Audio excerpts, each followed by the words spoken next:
Hindi ko inaasahan na darating ka, Felipe. Pinaunlakan mo ang aming imbitasyon, pero hindi ako tanga. Alam ko na hindi ka nag-iisa at may dalawa ka pang kasama. Amoy na amoy ko sila! Ha! Tumahimik ka, Ramon. Alam ko na ang binabalak mong gawin. Ginagawa mo lang pain ang mga taong malalapit sa akin para talunin ako. Pero hindi yun mangyayari. Wala akong pakialam kung yan ang tingin mo. Kinakailangan ko lang mabigyan ng hustisya ang pagpatay mo sa aking dalawang kasama. Magandang araw, Karine at Sir Froy. Ngayon pa lang ay nagpapasalamat ako dahil isa sa mga kwento ko ang inyong napiling bigyan ng buhay ngayong araw. Isa ako sa masugid ninyong tagapakinig sa channel na ito at talaga namang nakakahanga ang inyong pagsasalaysay. Itago niyo na lamang ako sa pangalang Vince. Ang karanasan kong ito ay nangyari noong taong 1968 sa isang bayan sa Bicol. Bata pa lang ako ay mahilig na akong makinig sa mga kwentong aswang dahil sa aking lolo Pasol. Mahilig kasi siyang mangolekta ng mga librong may iba't ibang kwento tungkol sa mga engkanto, aswang at mga albularyo at antingero. Ayon sa kanya, ang mga antingero daw ay mga mandirigma noong sinaunang panahon at ang mga albularyo daw ay ang mga magagaling na manggagamot. Ang mga engkanto ay may dalawang lahi raw ang mga ito, ang mga masasama at ang mga mabubuti. At ang pinakamabagsik daw na kalaban ng mga antingero at albularyo ay ang mga aswang. Sila raw ang may pinakamataas na antas na mga likha ng kadiliman noong unang panahon. May kwento pa nga siya sa aking nabanggit na nagsimula raw ang aswang dahil sa dalawang magkapatid na lalaking kambal. Ang isa raw ay ipinanganak na normal at ang isa raw ay isinumpa. Naging isang mandirigma raw ang isa at ang isa naman ay naging isang aswang dahil lumaki ito sa kuweba. Doon ito itinago ng mga magulang nila para daw hindi ito makagawa ng kasamaan sa mga tao. Simula raw noong makawala ito sa kuweba ay marami ang naging biktima nito at dumami ang mga lahi. Dahil doon ay talamak na ang mga aswang nang lumipas ang mga taon. Bumuntong hininga ako nang maalala si Lolo Pasol. Ilang taon na siyang patay at naalala ko pa rin ang mga kwento niya sa akin. Dahil sa mga kwento niya ay nagkaroon ako ng interes na makakilala ng mga antingero na mandirigma at ng mga aswang. Sinubukan ko naman na mag-abang sa gabi para makakita ng aswang, pero inunahan naman ako ng kaba kung kaya't hindi ko naman natutuloy. Bumaba ako ng tricycle ni Mang Diego nang makarating na kami sa barangay hall ng aming nayon. Tinulungan ko siya na ibaba ang mga gamit na binili namin sa bayan. Isa kasi akong nagboluntaryo na tumulong sa barangay namin para sa paghahanda ng fiesta sa aming nayon. Pagkatapos naman doon, ay kanya-kanya nang magdiriwang ang mga baryo. Isang kapitan ang aking tiyuhin, kung kaya't katulong niya kaming buong pamilya sa paghahanda kasama ang ibang mga opisyalis ng aming nayon. Pagkalagay namin ng mga kahon na may lamang mga banderitas, pagkain at iba pa sa likuran ng barangay, ay tumungo naman ako agad kay Tiyo. Tinanong ko siya kung mayroon pa akong dapat na gawin. Sinabihan naman niya ako na puntahan ko raw ang kaibigan kong si Jose Si Jose daw ang kinausap niya tungkol sa taong magtutugtog sa piyesta. Isa kasi ang kukumpleto sa piyesta, ang pagkakaroon ng musikero. 2 araw na lang kasi at piyesta na. Kinakailangan daw na siguraduhin ni Tio kung nakahanap na raw si Jose. Tumango naman ako kay Tio at agad na nagpaalam sa kanya. Paalis na sana ako nung tinawag naman ako ni Nanay. Nilapitan ko siya at inutusan naman niya akong bumili ng tali para daw sa banderitas. Pumayag naman ako sa kanya at kinuha ang bayad kay Tio. Hinintay ko munang matapos si Mang Diego at sabay kaming dalawang umalis. Siya na ang pinakausapan kong bumili ng tali sa bayan dahil dadaanan ko pa si Jose. Pumayag naman si Mang Diego sa akin. Agad naman akong nagpasalamat sa kanya at pinag-iingat ko siya sa kanyang biyahe. Habang naglalakad ako sa daan, papasok sa baryo nila Jose, ay natawag ng aking pansin ang isang lalaking may hawak-hawak na gitara. Papasok din siya sa loob ng baryo nila Jose, kung kaya't sumabay na ako sa kanyang paglalakad. Pinakatitigan ko ito dahil noon ko lamang siya nakita.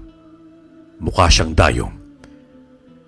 Magsasalita sana ako noon para tanungin siya, ngunit hindi ko na tinuloy at naisip kong baka sabihin nito sa akin na masyado akong interesado sa kanya. Nauna na akong naglakad sa kanya dahil mabagal siya kung humakbang.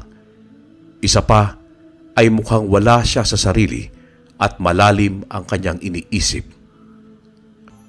Habang napadaan ako sa ilang mga bahay ng mga kakilala ko, ay binabati ako ng mga ito. Kumakaway naman ako sa kanila at bumabati pabalik. Pagdating ko sa harapan ng tahanan ni Jose, ay agad ko siyang tinawag. Nakita ko si Mang Rudy na nagsisibak ng kahoy sa kanilang bakuran at mukhang hindi niya ako narinig o napansin. Kaya naman, tinawag ko siya sa mas malakas na boses. Noong napansin na niya ako, ay humingi siya ng dispensa sa akin dahil hindi niya raw ako agad napansin. Pinapasok niya ako sa loob ng kanilang bahay at tinanong kung anong pakay ko. Narito ako Mang Rudy dahil pinapatanong ni Kap kung nakahanap na daw si Jose ng musikero na para sa ating paparating na piyesta. Abay, yan ang hindi ko alam. Wala naman siyang sinabi sa akin simula kahapon eh. Basta ang sabi niya lang, nakausap na raw niya si Perez tungkol dito. Mas mabuti pa, kayong dalawa na lang ang mag-usap. Saan ho ba siya Mang Rudy? Naroon sa likod ng bahay. Kanina pa yun eh. Sabi niya sa akin, mag-iigib daw siya sa balon. Pero hanggang ngayon hindi pa rin siya nakakabalik. Sige po Mang Rudy. Ako na pa bahalang pumunta kay Jose. Tumango naman sa akin si Mang Rudy bago siya nagpaalam para bumalik sa pagsisibak niya ng kahoy.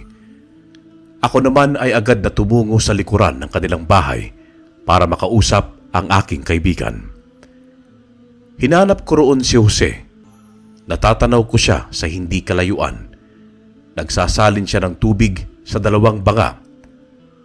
Agad ko siyang tinawag at napatingin naman siya sa akin.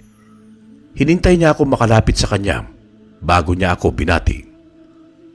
Pre, naparito ka. Ano bang atin? Langya ka. Hindi mo ba sinabi kay Tiyong tungkol dun sa musikero na sinasabi mo? Pinapunta niya ako rito para tanungin ka kung ayos na ba yun. Oo nga pala. Ngayon ang dating niya. Baka nga, nakita mo nakasalubong mo siya sa daan. Ipapakilala ko rin sana siya mamaya kay Kapitan. At nang mapakitaan niya ng sample. Para kung ano sa tingin ng tiyo mo. Baka siya yung kasabay ko rito kanina. Hindi ko namumukhaan kaya hindi ko pinansin eh.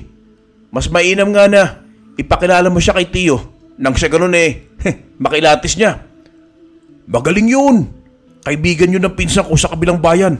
Suki yun ng mga fiesta para tumugtog at kumanta. Wala naman ako sinasabi. Pero Titingnan natin ha kung ano. Tumango naman sa amin si Jose at sinabi na hintayin ko siya at patapos na rin siya sa pagsasali ng tubig. Noong tapos na nga siya, ay sabay na kaming dalawa na bumalik sa kanyang bahay. Ako na rin ang bumuhat ng isang banga. Pagdating namin sa balkonahe, ay naroon na ang lalaki na may dalang gitara. Kausap na nito si Mang Rudy. Napatigil lang ang kanilang pag-uusap nang makita nilang kaming dalawa. Nilagay na muna namin ni Jose ang dalawang banga na may tubig sa loob ng kanilang bahay bago kami bumalik sa sala. Pinakilala agad ako ni Jose sa kanilang panauhin. Ang pangalan nito ay Felipe Salvador. Masaya naman akong nakipagkamay sa kanya at sa mga sandaling yun ay nakaramdam ako ng kakaibang init sa kanyang palad. Parang may enerhiya akong naramdaman at bigla akong nanlamig. Sakto! At narito na rin si Vince, Felipe. Sasamahan niya tayo papunta sa barangay nang makausap ka naman ng kapitan namin at nang makita naman nila ang galing mo. Walang problema. Kailan ba ang alis natin? Mamaya na. Kain na muna tayo bago umalis. Alam namin na pagod ka rin sa biyahe. Dito ko na lang din muna manatili sa bahay habang hindi pa natatapos ang fiesta. Sumang-ayon naman si Felipe sa paanyaya na yon ni Jose at ganun din si Mang Rudy. Niyaya na nga nila kaming kumain ng tanghalian. Habang kumakain ay hindi nila maiwasan ang magkwentuhan sa bawat isa sa mga karanasan nila sa buhay. Ako naman ay paminsan-minsang sumisingit sa kanilang usapan para makasabay din sa kanila. Noong matapos kaming kumain, ay nagpahinga muna kami ng saglit bago kami magpaalam kay Mang Rudy para umalis. Habang sa daan ay hindi ko mapigilan na pakantahin si Felipe at patugtugin siya ng kanyang gitara na dala. Napakagaling nga niya. Maganda ang kanyang boses at mabilis din ang kanyang mga kamay sa pagtugtog ng gitara. Nakakahalina ang boses niya at parang may kung anong emosyon doon. Tuwang-tuwa naman kaming dalawa ni Jose dahil paniguradong masisiyahan ang buong nayon namin dahil sa napakagaling na musikerong si Felipe. Pagdating namin sa barangay hall, ay agad kong ipinakilala si Felipe kay Tio. Hindi naman pinalampas ni Tio si Felipe at pinakanta niya ito. Noong makita niya ang galing ni Felipe, ay sobra siyang natuwa at nagpasalamat kay Jose. Iniwan muna namin silang dalawa sa loob ng opisina ni Tio para mag-usap ang mga ito tungkol sa bayad sa serbisyo ni Felipe. Kami namang dalawa ni Jose ay tumungo sa mga naglalagay ng banderitas para tumulong. Hindi ko naman napigilan ang sarili kong tanungin si Jose tungkol kay Felipe. Tinanong ko ang aking kaibigan kung ano pa ang ginagawa ng kaibigan ng pinsan niya bukod sa pagkanta at pagtugtog. Biniro pa ako ni Jose dahil daw napaka-tsismoso ko. Sinabi ko naman sa kanya ang obserbasyon ko kay Felipe na parang may kakaiba rito bukod sa pagiging musikero. Pero tinawanan lang ako ni Jose at inilingan. Sinabi naman niya sa akin na solo lang daw sa buhay si Felipe simula noong mamatay ang mga magulang nito dahil sa mga aswang. Nilason daw kasi ng leader ng aswang ang buong pamilya ni Felipe para patayin. Hindi raw nila malaman ang dahilan kung bakit at ayaw rin daw yun sabihin ni Felipe sa kaibigan nitong pinsan ni Jose. Simula raw noon ay pinili ng maglakbay ni Felipe sa kung saan-saan hanggang sa lumaki ito. Libangan na raw nito ang musika para makalimutan ang masalimuot na nakaraang nangyari dito. Tinanong naman ni Jose kung hinanap ba ni Felipe ang aswang na pumatay sa buong pamilya nito. At ang sagot naman niya sa akin ay sinubukan daw ni Felipe pero hindi na raw ito matagpuan. Ang hinuha raw ni Felipe ay tumungo na raw ito sa ibang lugar. Sa palagay ko, kaya siguro siya tumutugtog at kumakanta sa iba't ibang lugar para hanapin ang aswang na pumatay sa pamilya niya. Yun na rin siguro ang isa sa dahilan. Pero hindi natin alam. Hindi naman niya kasi sinasabi sa pinsan ko. Kaya wala rin kaming maitulong sa kanya eh.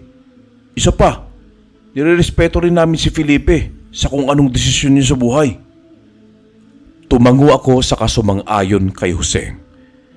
Natigil na rin ang pag-uusap namin nang dumating na si Felipe nang matapos na ang kanilang pag-uusap ni Tio.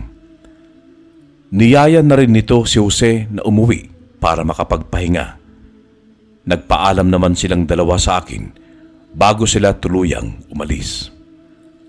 Ako naman ay nanatili sa barangay para tumulong pa sa mga ibang gawain doon. Halos ginabi na kaming natapos sa paglilinis ng barangay hall.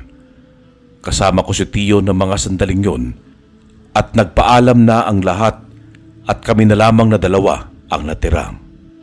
Nagpaalam na rin siya sa akin para makauwi na rin. Malapit lang din naman ang bahay niya sa barangay hall. Ako naman ay lalakarin ko pa ng ilang metro bago ako makarating sa amin.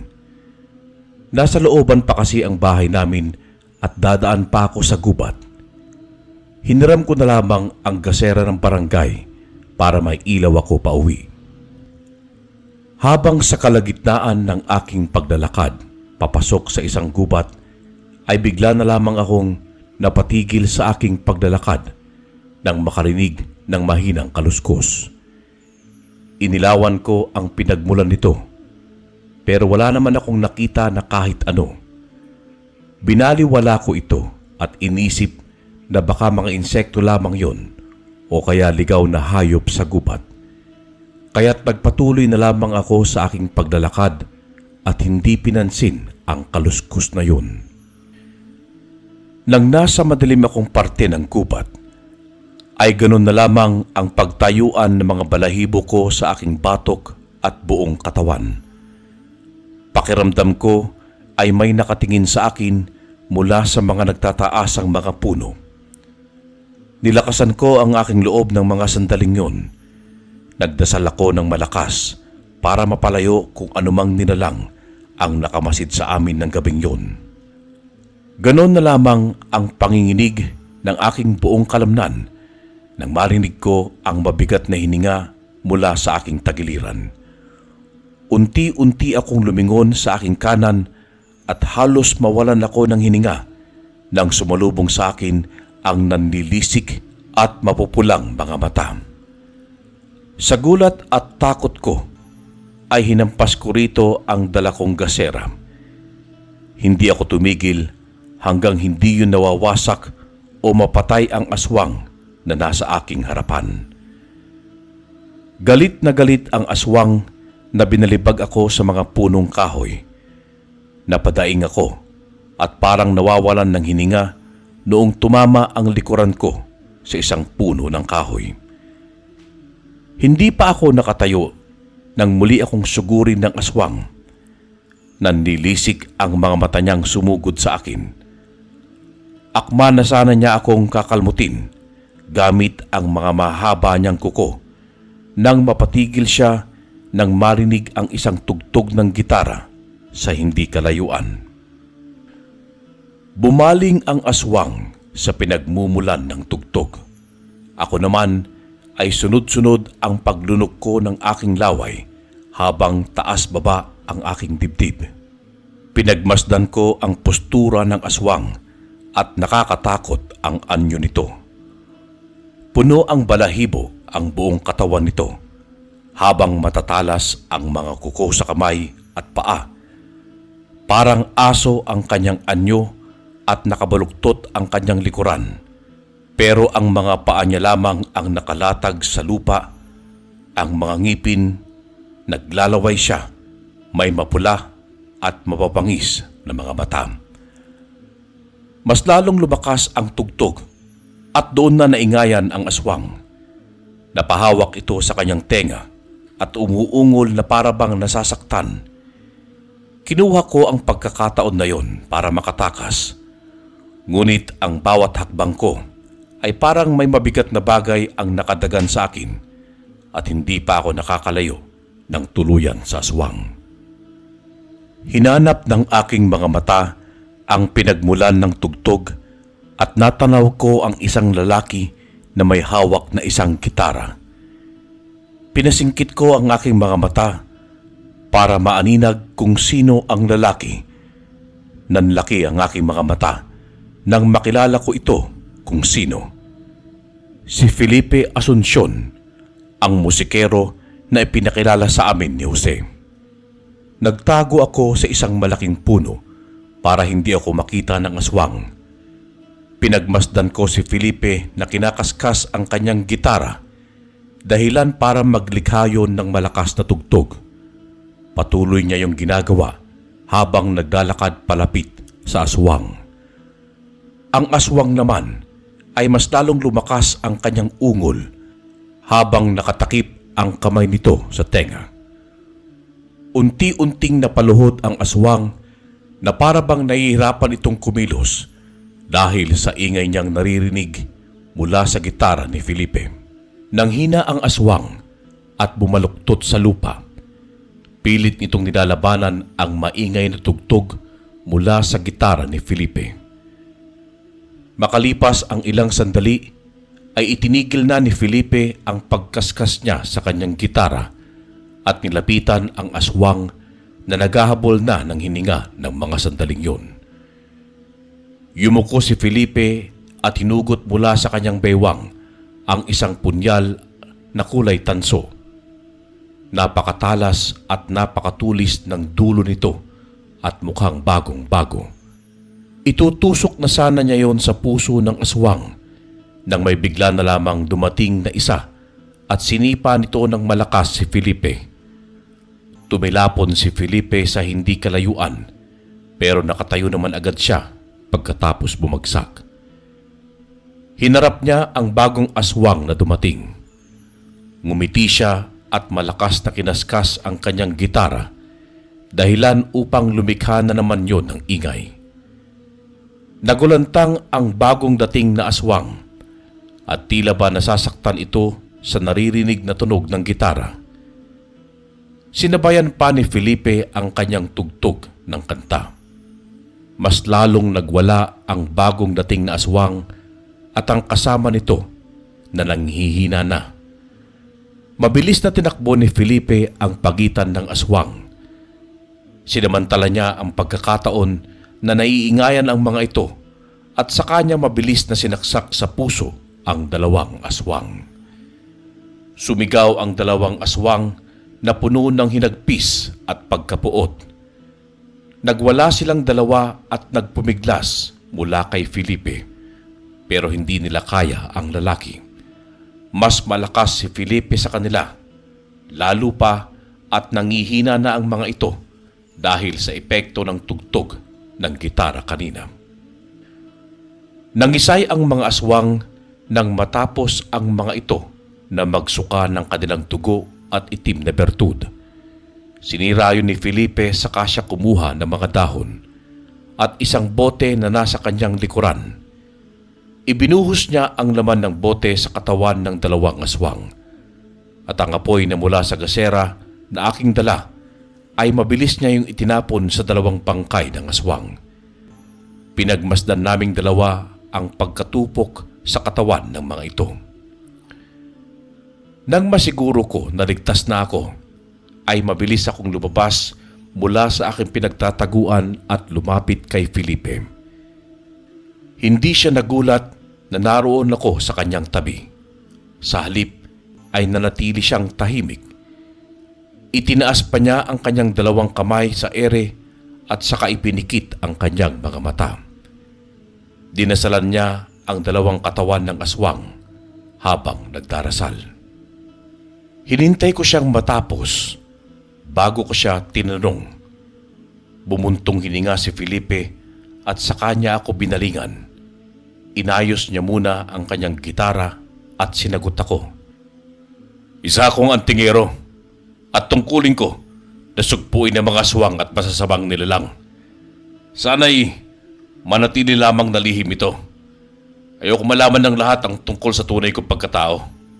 Ayoko sila mapahamak at makakarating din sa mga kalaban ko na ako nga antingero na pumapatay sa kanilang mga kasamahan.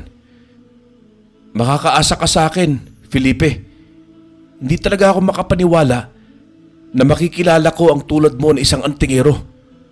Alam mo ba noon pa, gusto ko nang may makilala kahit isa sa inyo. Oh, bakit naman? Bata pa lang kasi ako. Madalas na ikwento sa akin ni Lolo ang tungkol sa inyo at ang mga aswang. Isa kayong mandirigma na ipinagtatanggol ang mga tao mula sa kasamaan. Kaya, hangang-hanga ako sa inyo dahil doon. Huwag mo kong hangaan, Vince. Tulad mo, ay isa lang din akong normal na tao. Kung hindi dahil sa anting-anting, ay hindi ko rin matatalo ang aswang ng ganon din. Kahit na, kayo pa rin ang mga pinili. Ibig sabihin, sa dugo nyo na talaga ang maging isang mandirigma na may mabubuting puso para tulungan ang kapwa. Anong klase pala ng anting-anting meron ka? Bakit? May alam ko ba sa mga anting-anting umutya? Oo, halos kabisado kong lahat dahil sa libro ni Lolo. Kung ganon, ano sa tingin mo ang mutya o anting-anting kong gamit? Mutya ng hangin o anting-anting na nagmula sa hangin. Dinasalan ito ng halos ilang libong dekada para magkaroon ng kakaibang kakayahan na puksain ng mga aswang. Kaya sa ingay na nililikha mo, pinapadala mo sa hangin ang gusto mong gawin sa mga kalaban mo. Kapag naiingayan sila sa tugtog mo, ibig sabihin, mamamatay sila. Tama ka, Vince. Yun nga. Basta, ipangako mo sa akin. Sikreto lang natin ang tungkol dito. Oo naman, Felipe. Makakaasa ka. Hinatid ako ni Felipe hanggang sa bahay bago naman siya tumungo pabalik sa bahay nila Jose. Nagpasalamat naman ako sa kanya dahil sa pagligtas niya sa akin. Tinanong ko pa siya kung pwede ko siyang maging kaibigan at hindi naman siya tumanggi sa akin. Simula ng gabing yun, naging magkaibigan nga kaming dalawa ni Felipe. Takang-taka naman si Jose dahil naging malapit daw kami ni Felipe, ganoong mailap daw ang lalaki sa mga tao bukod sa kanilang kilala nito. Sinabihan ko naman si Jose na sadyang palakaibigan talaga ako, kaya hindi nagdadalawang isip na kaibiganin ako ni Felipe. Tawang-tawa naman ang loko dahil daw baka napipilitin lang si Felipe sa kakulitan ko. Hindi ko na lang siya noon pinansin at tumungo na lamang sa barangay hall para maghanda na sa programa na darausin sa bisperas ng piyesta.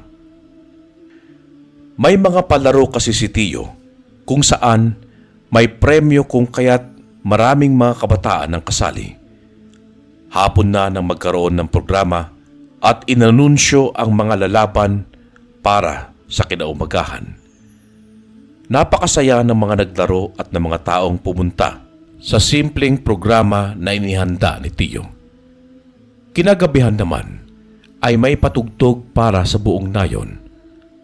At isa sa tumugtog ay si Felipe.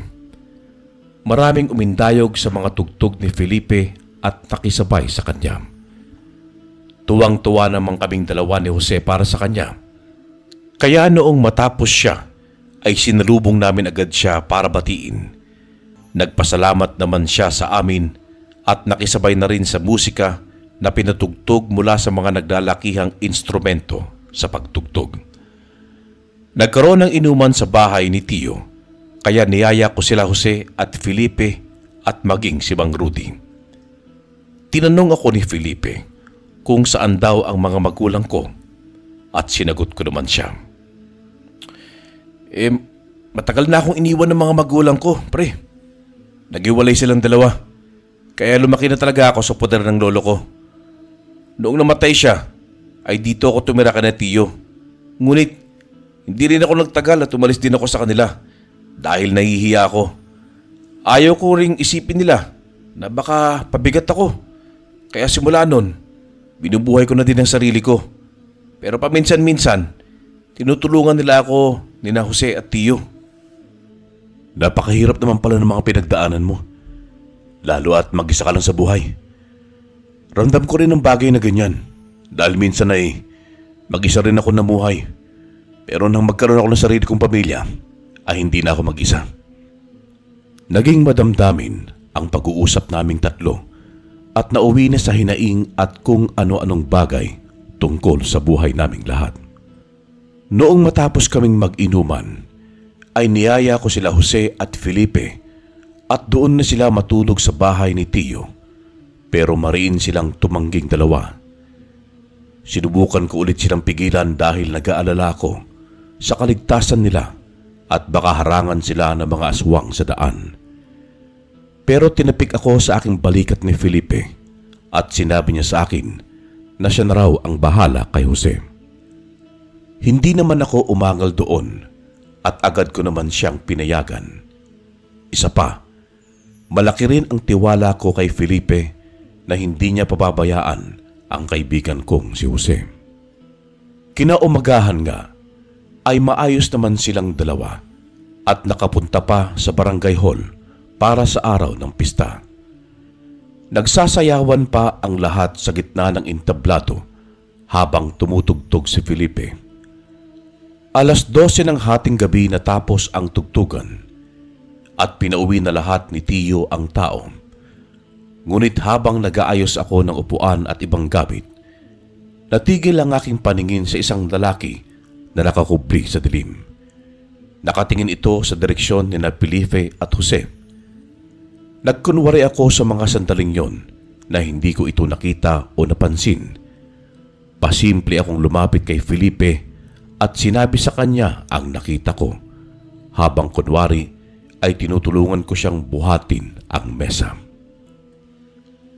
Ako ang punteriya nila dahil sa pagpatay ko sa dalawang kasama nila. Ikaw na muna bahala kina Jose at sa Tio mo, Vince. Harapin ko lang sila nang matapos na ang lahat. Pero, hindi ba delikado? Mag-isa ka lang ah. Paano kung marami pala sila? Kaya kong sarili ko, Vince. Alalahanin mo ang kaligtasan mo at ni Jose. Ihatid mo sila sa bahay ng Tio mo at doon muna kay Jose hanggang mamayang umaga. Sige, ako nang bahala. Noong matapos naming iligpit ang lahat ng mga gamit, ay niyaya ko na sina Tio at Jose na umuwi. Hinanap nilang dalawa si Felipe at sinabi kong may pinuntahan lang ito na importante. Tinanong nilang dalawa kung bakit sa kalagitnaan pa ng gabi, pero sinabi ko na lang na hindi ko alam. Habang naglalakad sa kalsada patungo sa bahay ni Tio, ay hindi ko maiwasan ang magmatyag sa buong paligid. Pinagpapawisan ako ng malagkit habang naninindig ang balahibo ko sa buong katawan. Samantala, ang dalawa naman ay panay ang kwentuhan at tawanan. Hindi nila alam na nagdidiliryo na ako sa sobrang kaba para sa amin ng mga sandaling yun. Hindi ko rin maiwasan ang mag-alala para kay Felipe dahil alam kong mag-isa lamang niyang hinarap ang aswang. Hindi ko alam kung paano niya lalabanan ang mga yon.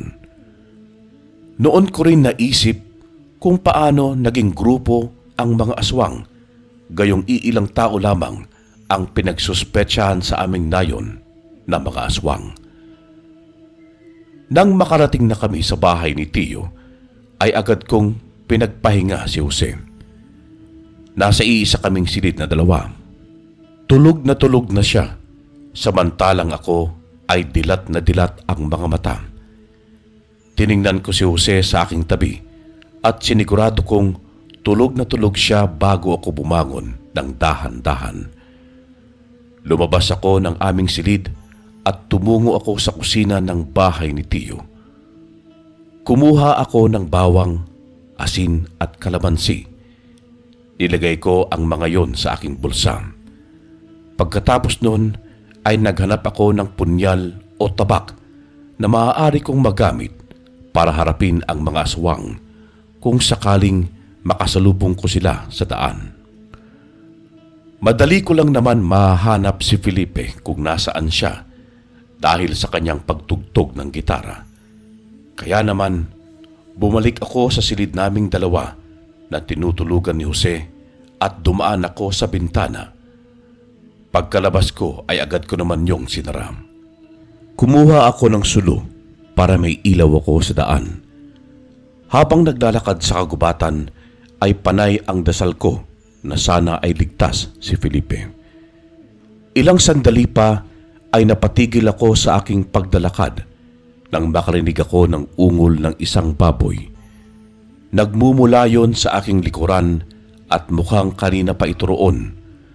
Unti-unti ko itong dilingon habang nanginginig ang aking mga tuhod.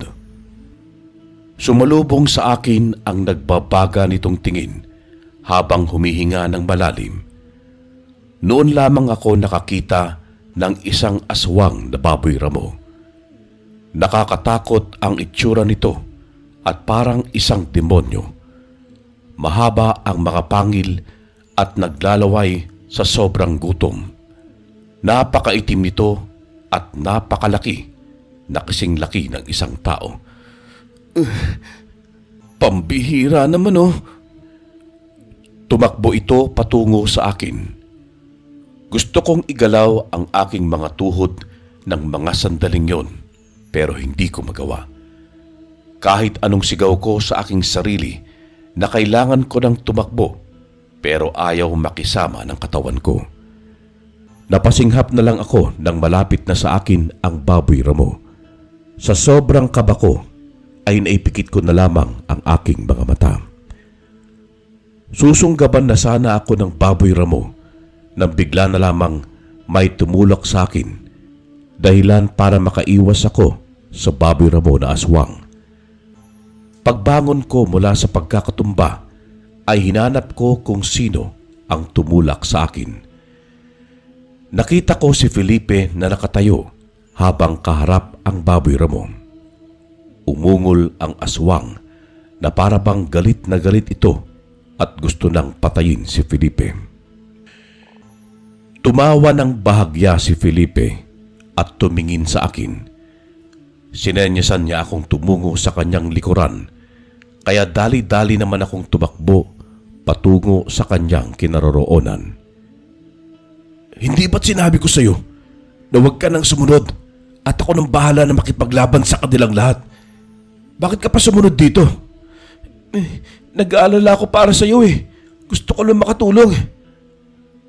Mas nag-aalala ako sa sitwasyon nating dalawa ngayon. Kinakailangan na kitang protektahan laban sa kanila.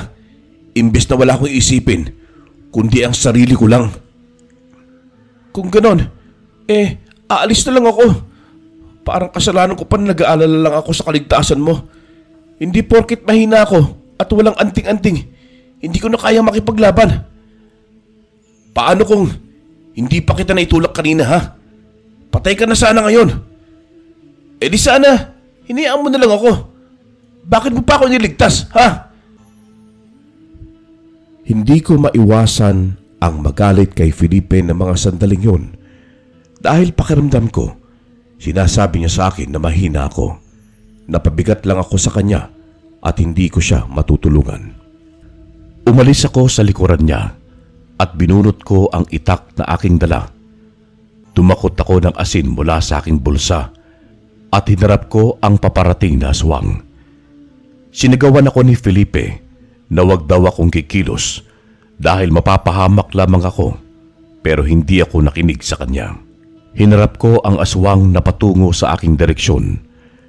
Noong malapit na ito sa akin, ay agad ko itong sinabuyan ng asin. Huminto ito sa aking harapan at sumigaw ng malakas dahil sa pagkakataba ng asin sa kanyang mukha at balikat. Kinuha ko ang pagkakataon na yon para itarak sa kanya ang itak na aking dala. Hindi ako nagdalawang isip na itarak yon sa dibdib ng aswang. Gulat na gulat ito sa aking ginawa. Galit na galit din ako sa mga oras na yon, kaya sunod-sunod ko itong sinaksak sa dibdib. Nang masiguro ko na hindi na ito humihinga at patay na, ay hinugot ko ang itak mula sa dibdib nito at tumayo. Nilingon ko si Felipe at hindi siya makapaniwala na nagawa kong patayin ng aswang. Nakalimutan ko palang sabihin sa kanya na tinuruan ako ni Lolo noong bata pa ako kung paanong makipaglaban. Tinuruan din ako ng aking ama bago niya kami iwan para sumama sa iba niyang babae. Inuunahan lamang ako ng kaba sa dibdib at takot, pero hindi ibig sabihin nun ay mahina na ako. Noon ko nakita ang baboy ramo na patay na rin sa kanyang harapan. Nginitian niya ako sa katinanguan bago siya nagsimulang tumakbo patungo sa kanan na direksyon. Agad naman akong sumunod sa kanya at sinabayan siya sa pagtakbo. Ano? Bili ka na ba ngayon sa akin? Oo. Hindi ako makapaniwala. Simula sa araw na ito, ikaw na ang katuwang ko sa labanang ito. Huwag mo lang kakalimutan na iligtas mong sarili mo oras na nasa kapahamakan tayo. Ngayon, may tiwala ka na sa akin. Tapos kanina, grabe ka kung makapagsalita sa akin. Parang sinasabi mo na wala akong binatbat sa mga yon. Pasensya ka na sa mga sinabi ko. Hindi ko sinasadya. Nadala lang ako ng emosyon ko. Nag-aalala lang kasi ako sa kapakanan mo eh. Pero ngayong nakita kong kaya mo naman, may tiwala na ako sa iyo.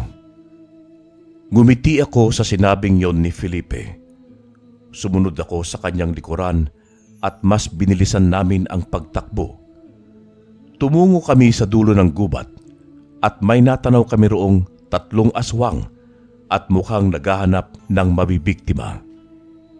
Hindi ko akalain na napakarami ng mga aswang sa aming nayon. Tinanong ko si Felipe kung paano yun nangyari at maging siya ay wala ring ideya kung bakit. Sinabi niya sa akin na baka raw dahil sa kanyang pagpunta roon at sinundan siya ng mahigpit niyang kalaban na si Ramon kasama ang mga kampon nitong aswang. Napatay raw kasi niya ang anak nito noong makalaban niya sa kabilang bayan.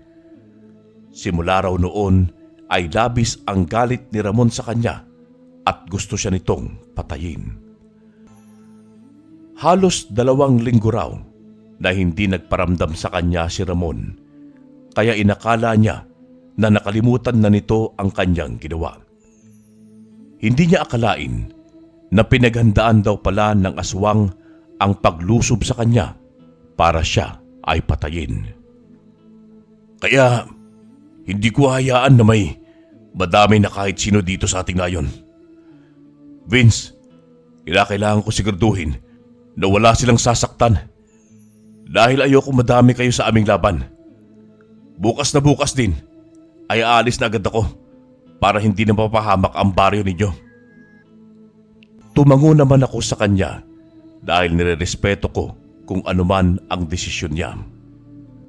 Kinuha niya ang kanyang gitara sa kanyang likuran at malakas yung kinaskas. Naglikha ng tunog yun dahilan para matawag ang pansin ng 3 aswang. Napatakip sila sa kanilang tenga at wari bang naiingayan sa nililikhang tunog ni Felipe. Gumewang-gewang ang 3 aswang habang umuungol na malakas. Doon ay mabilis niya akong sinenyasan at ibinigay niya sa akin ang kanyang punyal. Sinabihan niya akong isaksak yun sa puso ng 3 aswang habang nangihina ang mga ito. Sumunod naman ako sa kanya at ginawa ang kanyang iniutos. Mabilis naming tinapos ni Felipe ang pagkaskas niya ng gitara nang masaksak ko na ang 3 aswang sa kanilang dibdib. Sumuka ang mga ito ng dugo at iniluwa ang itim na perlas mula sa kanilang katawan. Binasag naman yon ni Felipe. Noong masiguro namin na patay na ang 3 aswang, ay agad niyang sinunog ang katawan ng mga ito.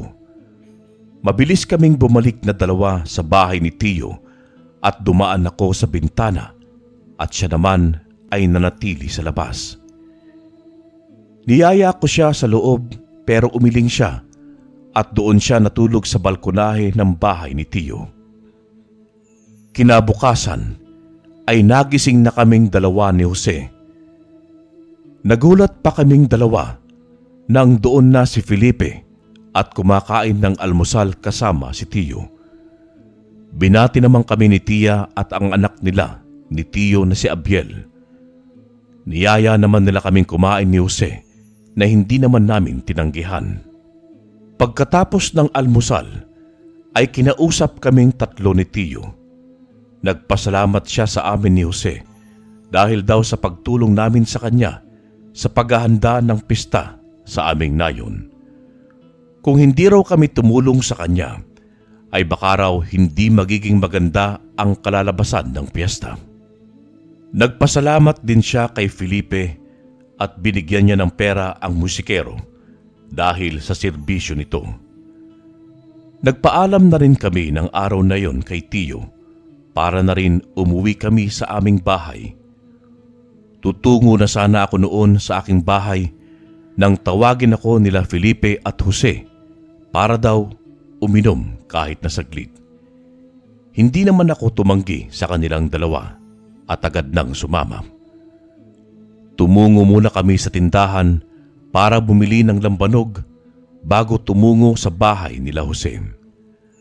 Pagdating namin ay tinawag namin si Mang Rudy pero hindi siya sumasagot.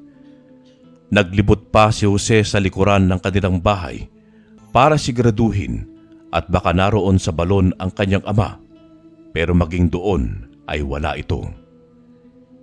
Hinanap namin sa mga kapitbahay nila si Mang Rudy, pero maging ang mga ito ay hindi napansin kung nasaan naroroon ang ama ni Jose.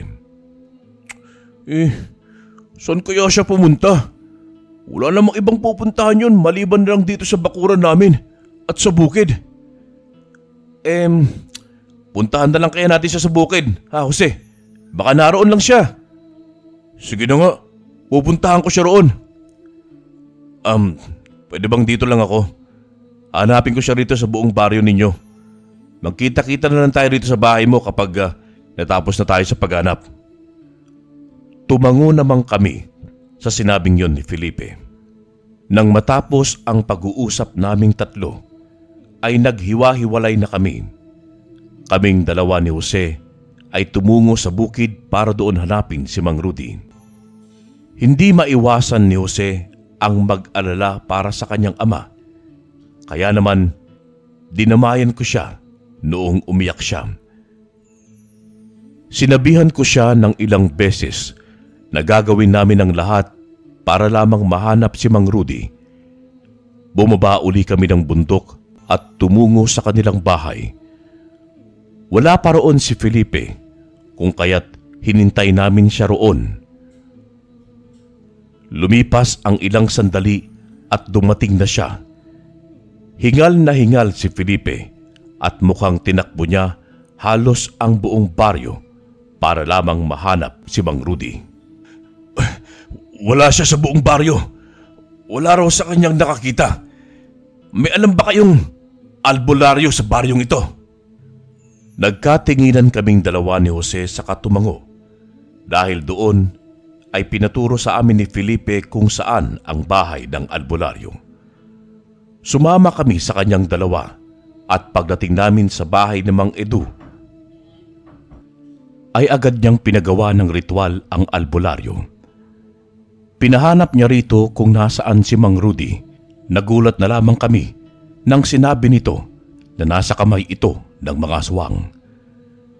Nang matapos ang pagpapahanap namin kay Mang Edu, kay Mang Rudy, ay nagpaalam na rin kami sa kanya at umalis. Bumalik kaming muli sa bahay nila Jose at doon namin pinagplanuhan ang dapat namin gawin para iligtas si Mang Rudy. Totoo ba yung sinabi ni Mang Edu na nasa kamay ng mga aswang si tatay? Paano nangyari yun? Dahil siguro sa akin. Ako ang punteriya nila at alam nilang dito ako nakatira kaya kinuha nila si Mang Rudy. Gagawin lahat ni Ramon para lamang mapasuko niya ako. Anong ibig mong sabihin, Felipe? Bakit puntirya ka ng mga aswang?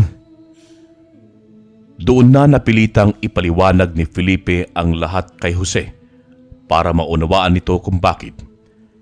Kita ko ang gulat sa mga mata ni Jose nang marinig ang paliwanag ni Felipe.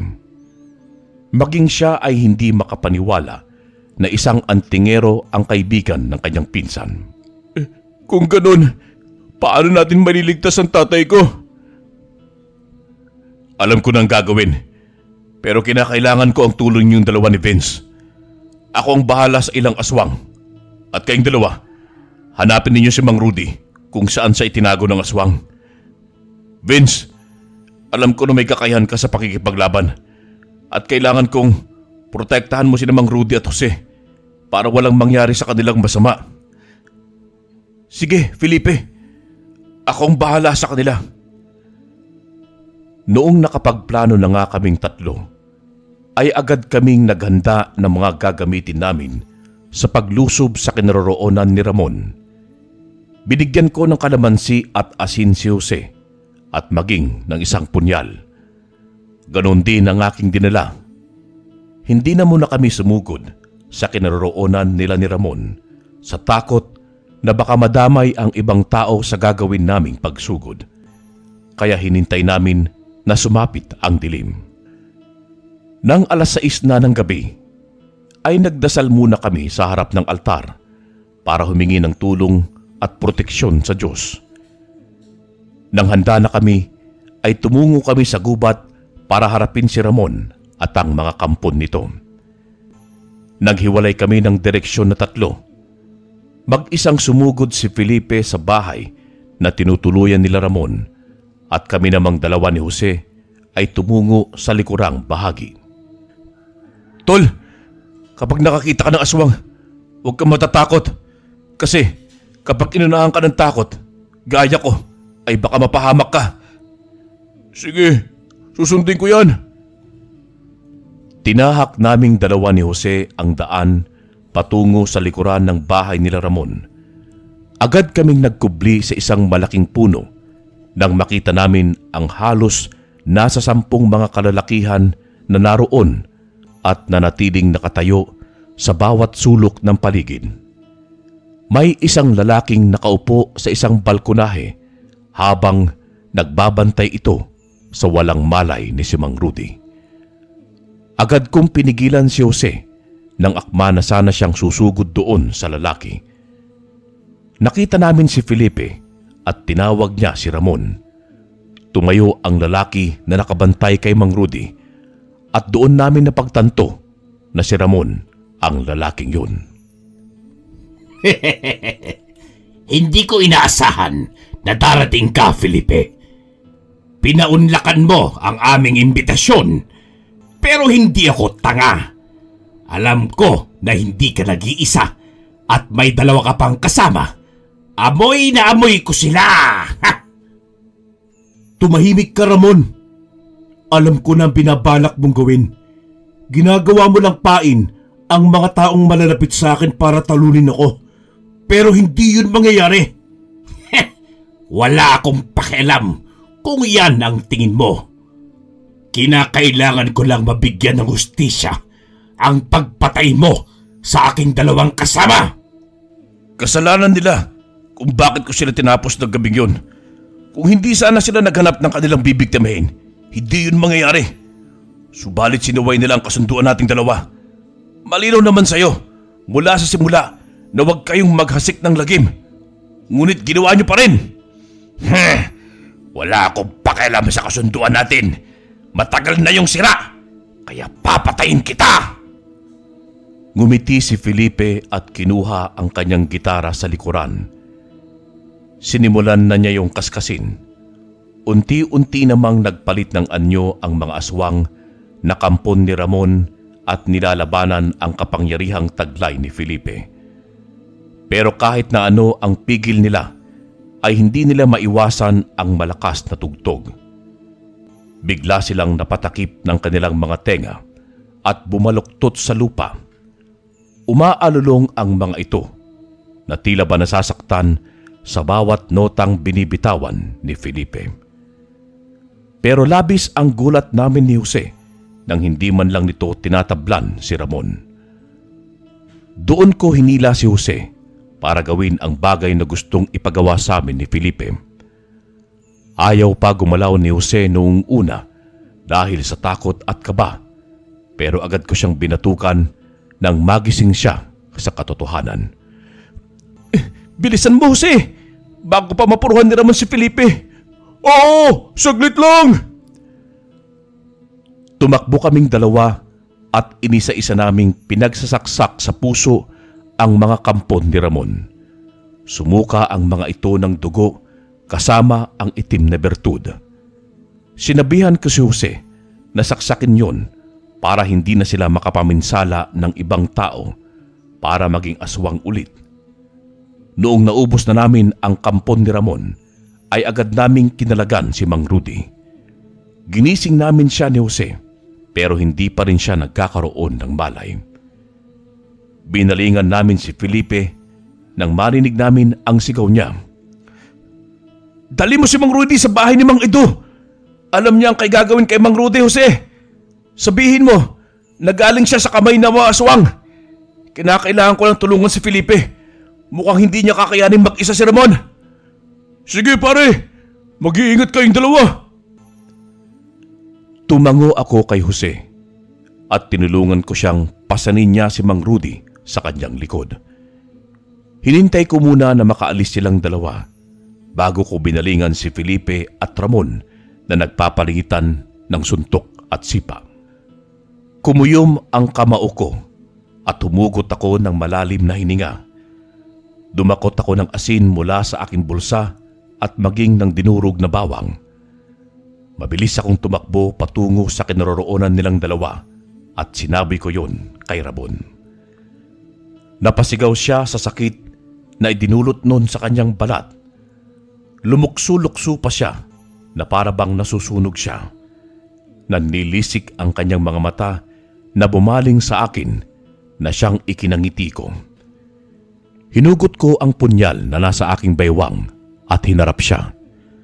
Muli akong dumukot ng asin sa aking kaliwang bulsa para isabo yun. Ngumiti at tumango sa akin si Felipe ng mga sandaling yun. Bumaling sa akin si Ramon at akma sana niya akong susuntukin nang mabilis siyang sipain ni Felipe. Tumilapon siya sa hindi kalayuan. Sa bilis ng pangyayari ay natagpuan ko na lamang na nasa harapan na ni Ramon si Felipe. Mabilis na naupo si Ramon sa damuhan at sinangga ang kamay ni Felipe na pasuntok na sana. Sinuntok niya sa tiyan si Felipe, dahilan para tumilapon din ito sa kalayuan. Ako naman ay tumakbo patungo sa kinaroroonan ni Ramon at sinabuyan siya ng asin. Sumigaw siya habang nakapikit. Kinuha ko ang pagkakataon na yon para ibaon ang aking punyal na hawak sa kanyang dibdib. Pero agad niyang nahawakan ang aking kamay. Humigpit yun. Naramdaman ko ang pagdating ni Felipe at siya na ang mismong tumarak sa dibdib ni Ramon. Nanlaki ang mga mata ng aswang na hindi makapaniwala na napuruhan siya ni Felipe. Hindi pa nakontento si Felipe at hinugot niya ang kanyang tabak sa dibdib ni Ramon na mas lalong sumuka ng dugo ang aswang. Dahil doon ay nabitawan na niya ng tuluyan ang kamay ko. Tumayo naman ako sa likuran ni Felipe at pinagbasdan namin kung paanong bawian ng buhay si Ramon. Pinagdikit ni Felipe ang kanyang dalawang palad at ipinikit ang kanyang mga mata. Nag-usal siya ng dasal sa 3 beses na paraan. Makaraan ang ilang sandali, sinuka ni Ramon ang itim na bertud. Dinurog yun ni Felipe at nang tuluyang dinurog ang itim na bertud. Bumaling naman sa akin si Felipe at nagpasalamat siya sa akin. Tinanong niya rin sa akin kung nasaan si Jose at Mang Rudy at sinabi kong pinapunta ko ang mga ito sa bahay ni Mang Edo. Tumango naman si Felipe at tumingala sa buwan. Noon ko nasilayan ang pagkamangha niya sa kabilugan ng buwan. Nang masiguro nga namin na wala na talaga si Ramon, ay tumungo agad kami sa bahay ni Mang Edu. Nailigtas ni Mang Edu si Mang Rudy at nagkaroon na rin siya ng malay. Nagpasalamat din naman sa amin si Jose at niyakap niya si Felipe. Nagpasalamat din sa amin si Jose at hindi niya mapigilan ang mapaiyak. Noon lang daw niya napagtanto at napatunayan na nakakatakot daw ang itsura ng mga aswang. Napatawa na lamang kaming lahat. Simula noon ay naging kaibigan na rin namin si Felipe. Minsan ay tumutungo kami sa kanilang lugar at minsan naman ay siya ang bumibisita sa amin. Patuloy pa rin siyang tumutugtog sa mga fiesta at naging tanyag siyang musikero sa buong bayan nila. Wakas.